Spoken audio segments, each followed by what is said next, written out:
Buenas noches, bienvenidos al programa número 132 de Economía al Cuadrado, acá, como siempre, en nuestra casa, Canal 22, la casa del Martín Fierro, la casa que gana Martín Fierros, y Economía al Cuadrado también lo ha obtenido. Hoy vamos a hablar del mercado internacional, de la economía mundial, y en este sentido vamos a hacer hincapié, obviamente, en Estados Unidos y en Europa.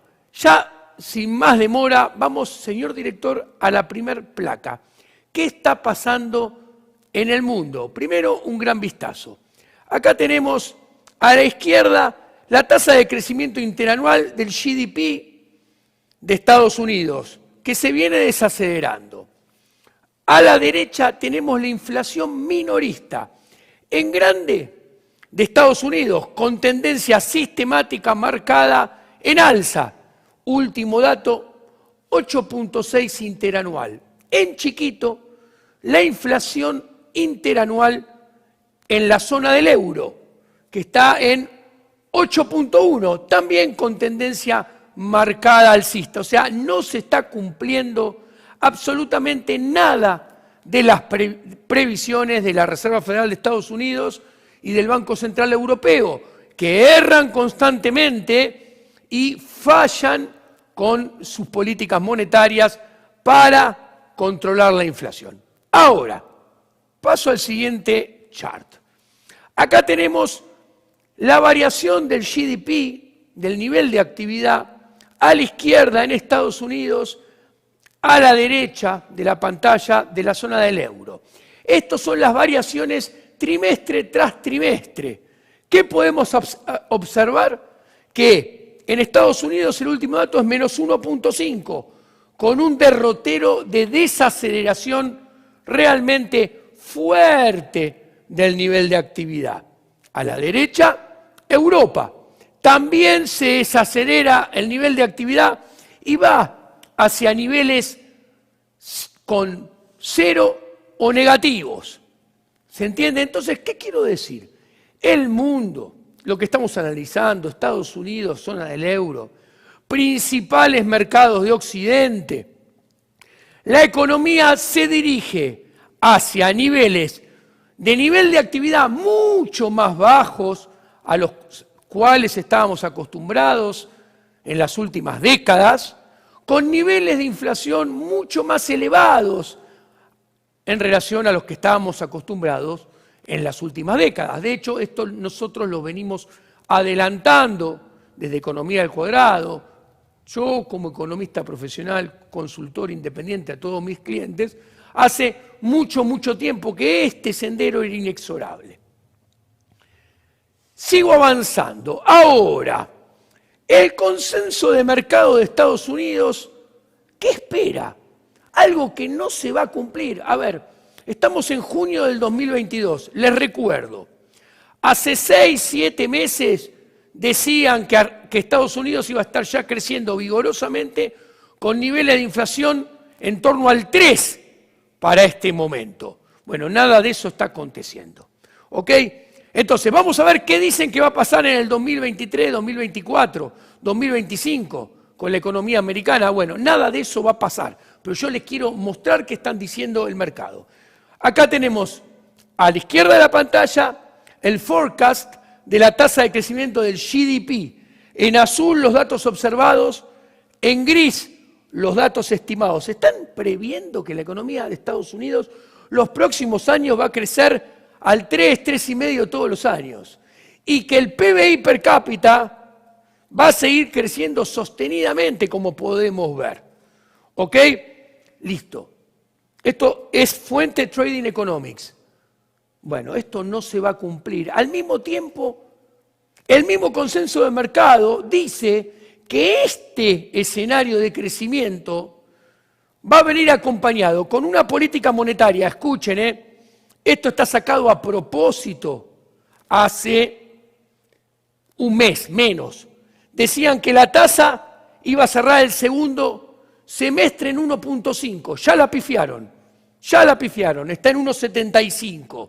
y que va a cerrar 2023 en 3,25 y que esa suba de tasas va a permitir que la inflación de Estados Unidos, miren, acá pueden ver en el 2023, ya se ubique un poquito arriba del 2%, ¿ok? Entre 2 y 3%. Bueno, nada de esto se va a cumplir. ¿Ok? ¿Por qué no se va a cumplir? Y ahora voy a pasar a explicar en forma coloquial, pero basado en argumentos muy sólidos desde los fundamentos monetarios de por qué no se va a cumplir. Primero, ¿por qué no se va a cumplir? Porque los gobernadores de la Reserva Federal de Estados Unidos, que son los que hacen la política monetaria de Estados Unidos, están más perdidos que Turco en la neblina. Vamos a demostrar que esto no es un juicio de valor personal mío, que lo es. Pero lo que voy a demostrar es que está basado en datos sólidos. Acá a la izquierda, recuadrado, en verde, lo que los gobernadores de la FED decían hace 6, 7 meses y planeaban hacer hace 6, 7 meses. Los 18 señores que mueven la tasa de interés son un puntito.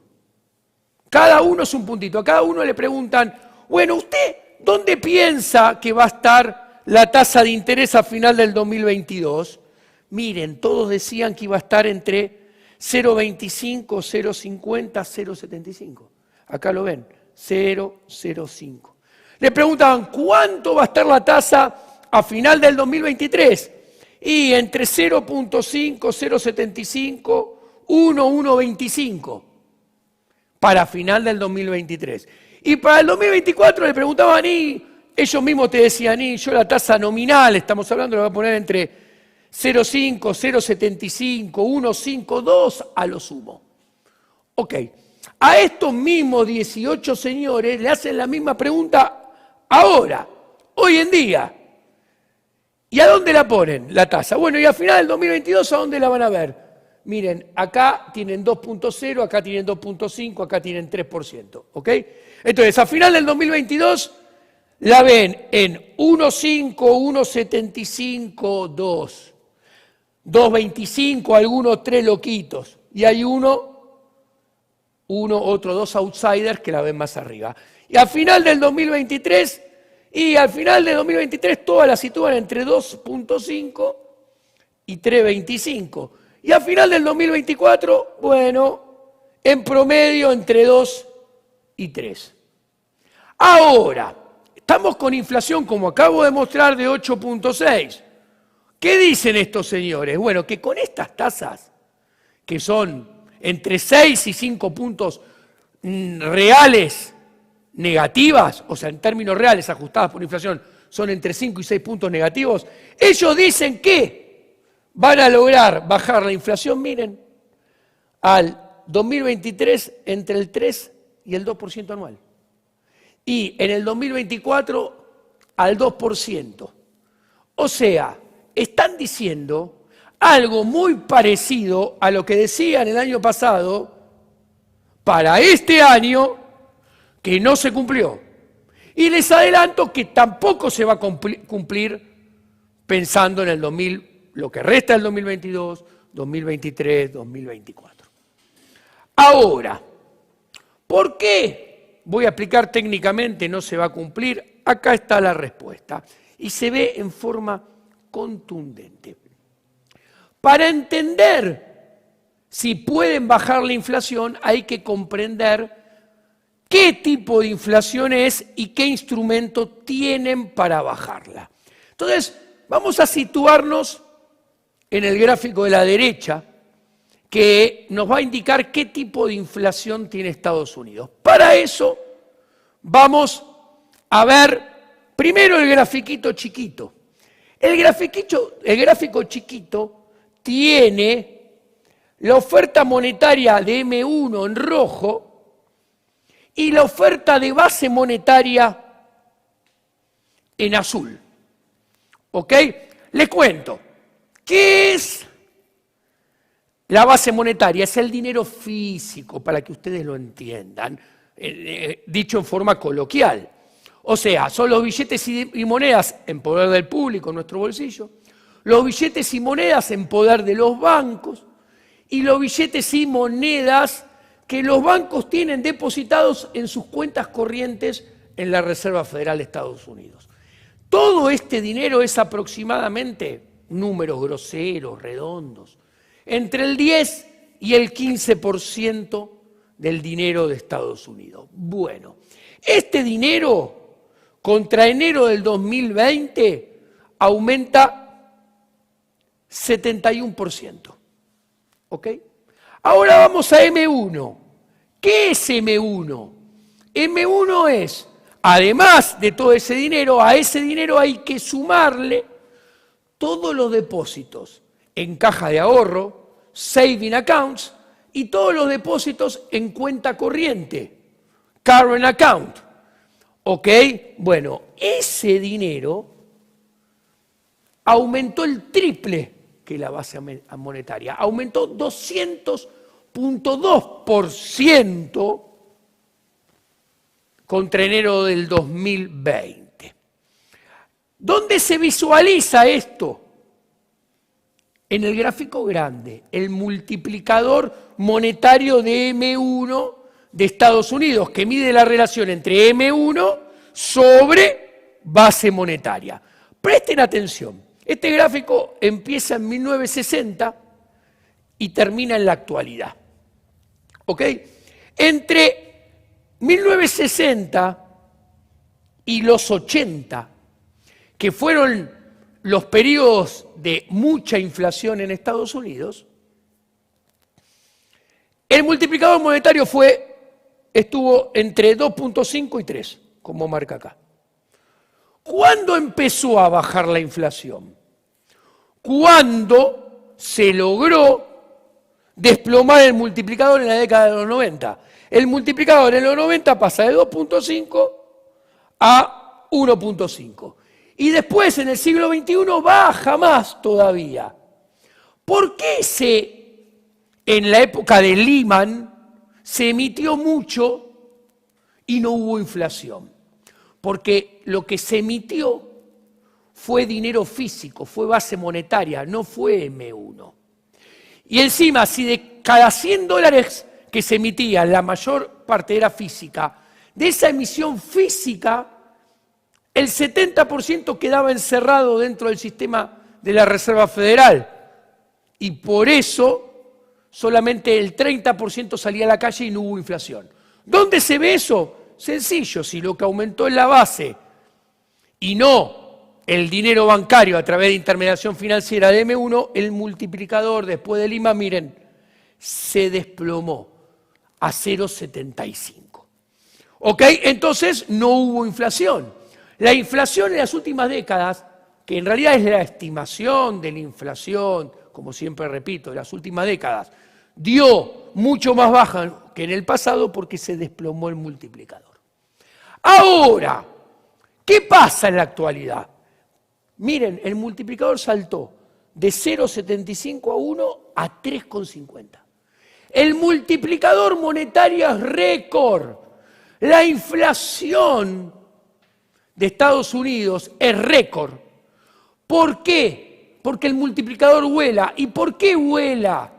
Porque los bancos se han destinado a crear dinero bancario sin ningún respaldo de atrás. Se han dedicado a inventar y regalar crédito sin ningún respaldo de ahorro detrás, regalándole dinero a todos y a todas. Como le gusta decir a la presidente de Argentina, a todos y a todas, a tasas regaladas.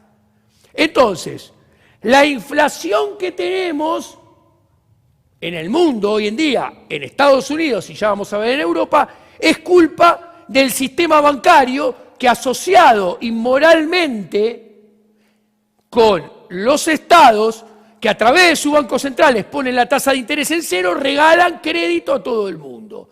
Entonces la respuesta es, el instrumento para bajar la inflación que tienen, ¿sirve para bajar el multiplicador? Si la respuesta fuera afirmativa y el instrumento para hacer política monetaria baja el multiplicador, va a servir para reducir la inflación. Ahora bien, del otro lado, si el instrumento que tienen para bajar la inflación, supuestamente, no sirve para bajar el multiplicador, la inflación va a quedar colgada arriba. Vayamos al grano. ¿Cuál es el instrumento? La tasa de interés, perdón, discúlpenme, la tasa de interés de los fondos federales de política monetaria que mueve la Reserva Federal de Estados Unidos. Bueno, les cuento.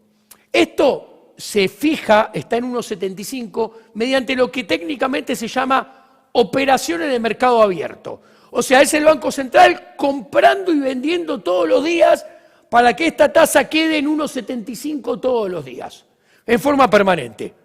Bueno, esto lo que altera es la base monetaria, lo que modifica es la base monetaria. No altera, no modifica el multiplicador. ¿Ok?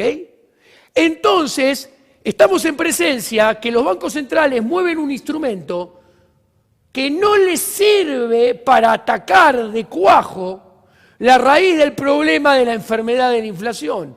Con lo cual hay que esperar que la inflación siga alta. Subiendo esta tasa, lo que logran los bancos centrales es enfriar mucho más la economía que bajar la inflación. Entonces nos vamos a estar dirigiendo hacia un escenario internacional con niveles de inflación mucho más altos que en las últimas décadas, pero con niveles de actividad mucho más bajos a lo ancho y a lo largo de todo el globo terráqueo en relación con las últimas décadas.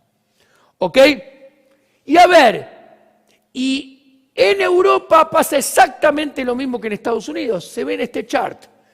Acá tenemos en azul Estados Unidos, que se mira en los dos gráficos en el eje de la izquierda. A la derecha tenemos en los dos gráficos en negro la zona del euro. ¿Qué vemos en el primer gráfico? Oferta de M1 en Estados Unidos y en la zona del euro. Como pueden ver, miren, las dos ofertas suben de la mano, vis a vis. Cuando comparamos M2 de Estados Unidos y M3, que estamos comparando peras con peras y manzanas con manzanas, difiere solamente el nombre porque utilizan diferente definición, pero ambas tienen depósitos a plazo fijo. ¿Qué vemos?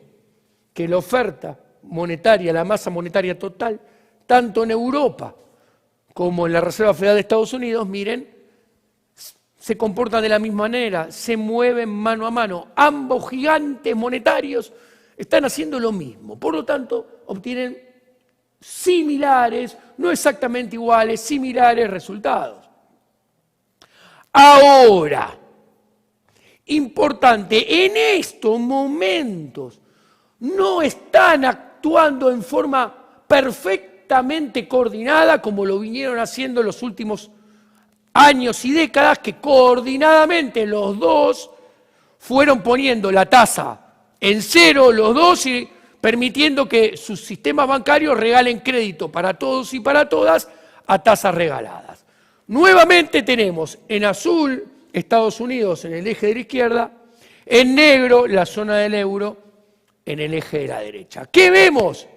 Que Estados Unidos se desacopla del Banco Central Europeo y sube la tasa de interés antes que la zona del euro. La subió a 1,75, mientras que la zona del euro lo mantiene en cero. Esto se va a terminar en breve, les aclaro. ¿Qué implica esto?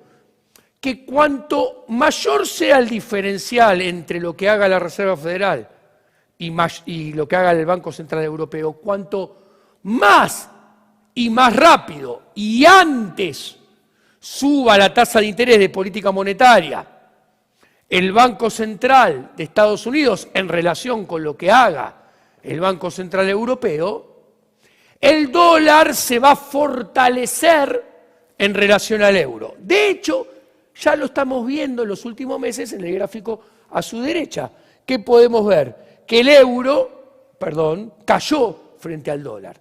Hace algunos meses se necesitaban $1,23 para comprar un euro.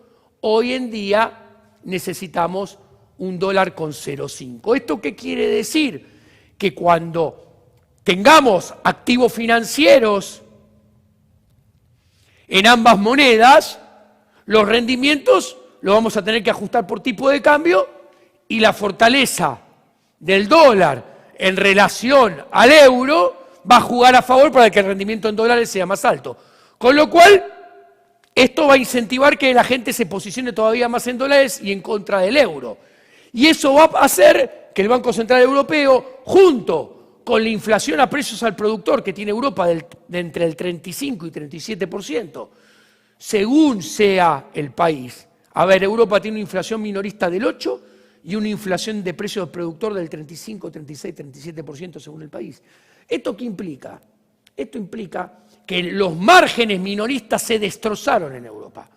¿Y cuál es la única manera que los márgenes minoristas en Europa pueden recuperarse? Que los minoristas de Europa, a lo largo del tiempo, 2022, 2023, 2024, vayan subiendo sostenidamente sus precios para recuperar margen. Con lo cual, lo que estoy tratando de decir, que este diferencial de inflación minorista y precios al productor en Europa asegura altísima inflación en Europa 2022, 2023, 2024 y así. Por lo tanto, el Banco Central Europeo va a subir las tasas de interés y la va a subir lindo. Y el nivel de actividad económica en Europa se va a enfriar, pero con alta inflación. Entonces, en este escenario donde los bancos centrales no logran controlar la inflación y van a enfriar la economía, van a terminar convalidando, decir, la inflación está en el 8 o 9%. Bajarla al 5 o 6 está muy bien. Y van a subir la tasa para lograr bajar solo la inflación a 5 o 6. Y va a quedar ahí, no la van a poder bajar mucho más. 4,5, pero no mucho más. Ahora, esa suba de tasas que están haciendo y que van a seguir haciendo, va a impactar negativamente en el segundo semestre del 2022, en el 2023, seguro primer cuarto, va a impactar negativamente haciendo que nominalmente caiga el Nasdaq, caiga el S&P 500, caiga el Dow Jones, caiga el DAX alemán, caiga el FTSE inglés y caigan todas las bolsas europeas, que como vemos en este gráfico, medido en términos reales, acá tenemos, a modo de ejemplo ilustrativo nada más, en rojo el Nasdaq, en verde el S&P 500, ajustados por IPC CPI de Estados Unidos. En azul, abajo lo mismo, pero se agrega en azul el Bitcoin. Acá, ¿qué va a suceder? Van a caer todos en términos reales, pero la doble Nelson, la doble toma, tanto por numerador, van a caer sus cotizaciones nominales. Y tanto por denominador, con la inflación, va a subir el denominador. Entonces, en términos reales, los activos financieros, yo veo un segundo semestre, un principio del año que viene, una primera mitad del año que viene, donde en Europa, en Estados Unidos, va a haber un efecto de destrucción de riqueza. ¿Por qué? Porque la mayoría de los ciudadanos en Estados Unidos, en Europa, resguardan sus ahorros en equity, en acciones. Con lo cual, si esto cae en términos reales, el stock de riqueza de los europeos y de los americanos va a caer. Y al caer va a haber menos consumo, va a haber menos inversión, va a haber menos rentabilidad. Se va a caer el nivel de actividad económica. ¿Ok? Y en este contexto, yo creo que hay que prestarle mucha atención al oro. Hay que entender, como dice este chart, cuándo el oro sube y cuándo el oro baja. A ver, ¿qué vemos acá? Acá vemos que el oro subió mucho cuando a final de la década del 70 y principios de los 80. ¿Cuándo qué? Cuando había alta inflación, bajo nivel de actividad o caída del nivel de actividad, turbulencias macroeconómicas y suba de tasa de interés. Bueno, nada muy diferente de lo que digo que va a pasar. Entonces, atenti. Yo creo que el oro va a subir. ¿Cuándo volvió a subir? Saltó con Lehman. Gran turbulencia macroeconómica, destrucción de riqueza, pega el salto del oro. Ahora, ¿cuándo cae el oro? Acá lo vemos. Entre el 2012, que estaba en 1759, a septiembre del 2018, que estaba en 1191. ¿Qué pasó entre el 2012 y el 2018? Todo lo contrario de lo que va a pasar. Fue todo pum para arriba. Emisión monetaria a mansalva, tasa cero a mansalva, regalar crédito a tasas ridículas para todos y todas. ¿Ok? Boom de nivel de actividad, Dow Jones, Nikkei, Nasdaq, S&P 500, DAX, FTSE, todo pum para arriba. El oro cayó. Todo lo contrario que digo a lo que va a pasar. Sigo avanzando, señor director. Último chart y cierro con comentarios finales. Entonces yo creo que el oro tiene espacio para subir. ¿Por qué? Porque, miren, ya hizo el primer amague de saltar a comienzo del 2020, cuando cae el S&P 500, el Dow Jones, el Nasdaq, en el primer trimestre del 2020 con el shutdown del COVID. Miren, ¡boom!, saltó. Ahora, ¿cómo lo escondieron? ¿Cómo lo esmerilaron? Con una emisión monetaria regalando crédito para todos y para todas. ¿Ok? Listo. Estalla el conflicto bélico de Rusia. Un segundo amague. Vuelve a saltar el oro. Pequeños saltitos. Yo creo que cuando venga un salto va a ser mayor que esto.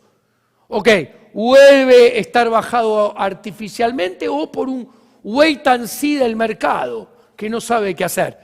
El mensaje es, yo creo que el oro tiene espacio para subir. Y así como hablo del oro, también hablo de la plata.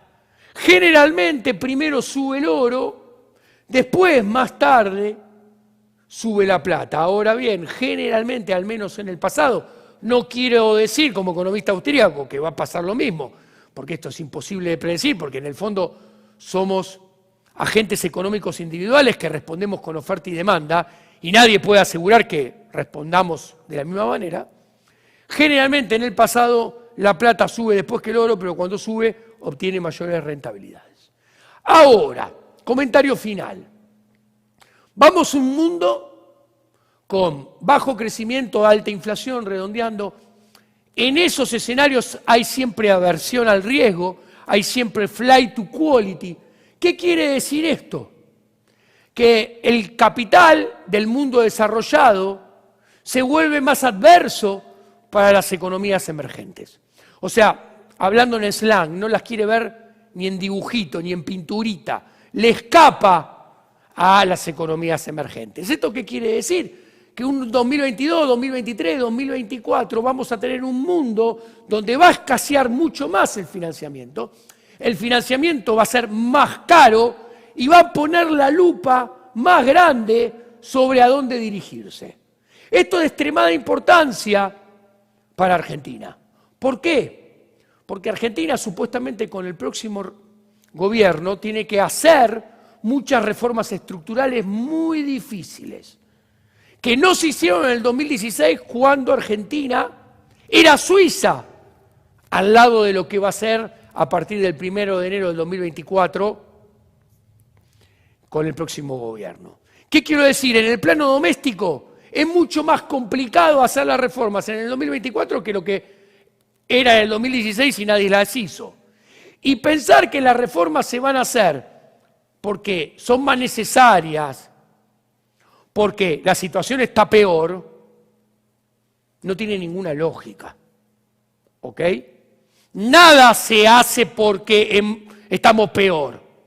Hay que ver si la situación de esquema de incentivo, de problemática económica, problemática social, problemática política, hace que sean más difíciles o más fáciles. Yo creo que todo esto en el 2024 va a hacer que sea más difíciles hacer la reforma que en el 2016. Pero volviendo al escenario internacional, todas las reformas que necesita Argentina, inserción internacional con Occidente desde mi punto de vista, reestructurar la deuda con el FMI, reestructurar la deuda con los bonistas Nueva York, reestructurar el Estado, bajar el gasto público, para poder bajar las regulaciones, para poder abrir el cepo, para poder desregular la economía, todo eso necesita mucho financiamiento del mercado internacional.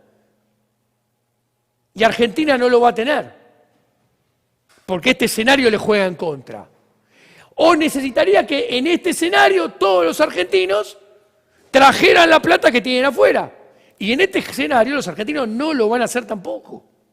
Entonces, yo quiero alertar que las probabilidades que Argentina haga las reformas que tiene que hacer son realmente muy bajas. ¿Ok?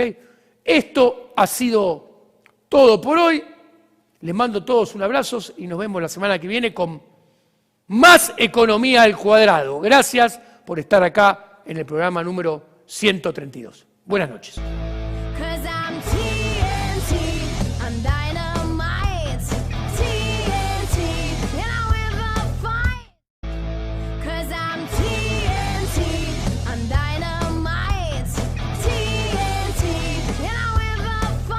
Buenas noches, bienvenidos al programa número 132 de Economía al Cuadrado, acá, como siempre, en nuestra casa, Canal 22, la casa del Martín Fierro, la casa que gana Martín Fierros, y Economía al Cuadrado también lo ha obtenido. Hoy vamos a hablar del mercado internacional, de la economía mundial. Y en este sentido vamos a hacer hincapié, obviamente, en Estados Unidos y en Europa. Ya, sin más demora, vamos, señor director, a la primer placa. ¿Qué está pasando en el mundo? Primero, un gran vistazo. Acá tenemos a la izquierda la tasa de crecimiento interanual del GDP de Estados Unidos, que se viene desacelerando. A la derecha tenemos la inflación minorista, en grande, de Estados Unidos, con tendencia sistemática marcada en alza.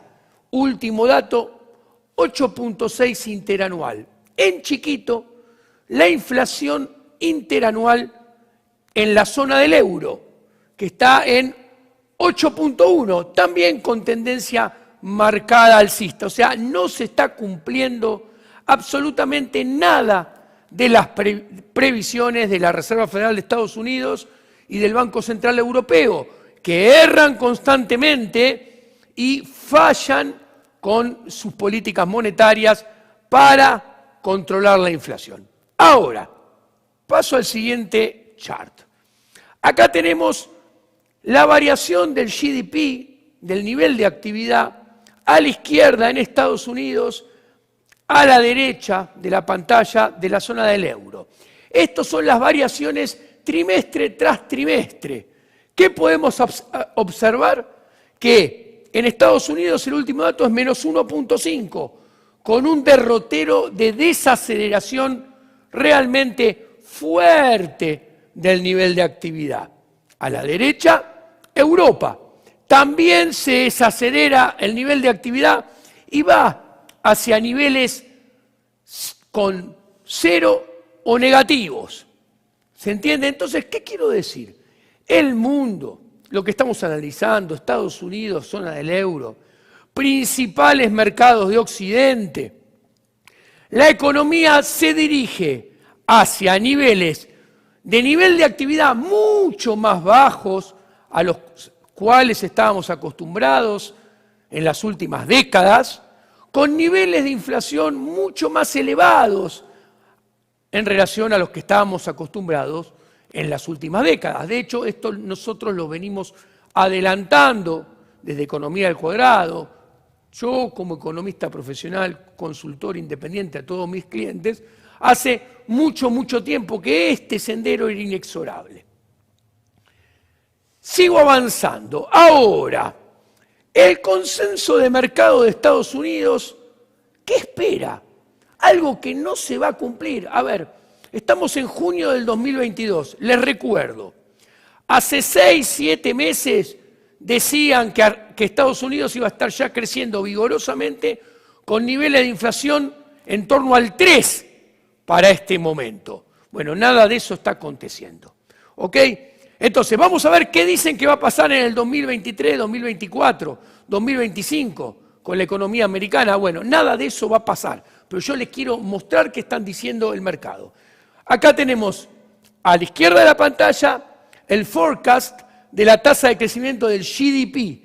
En azul los datos observados, en gris los datos estimados. Están previendo que la economía de Estados Unidos los próximos años va a crecer al 3, 3,5 todos los años. Y que el PBI per cápita va a seguir creciendo sostenidamente, como podemos ver. ¿Ok? Listo. Esto es fuente Trading Economics. Bueno, esto no se va a cumplir. Al mismo tiempo, el mismo consenso de mercado dice que este escenario de crecimiento va a venir acompañado con una política monetaria. Escuchen, esto está sacado a propósito hace un mes, menos. Decían que la tasa iba a cerrar el segundo semestre en 1.5. Ya la pifiaron, está en 1.75. Y que va a cerrar 2023 en 3.25. Y que esa suba de tasas va a permitir que la inflación de Estados Unidos, miren, acá pueden ver, en el 2023 ya se ubique un poquito arriba del 2%. ¿Ok? Entre 2 y 3%. Bueno, nada de esto.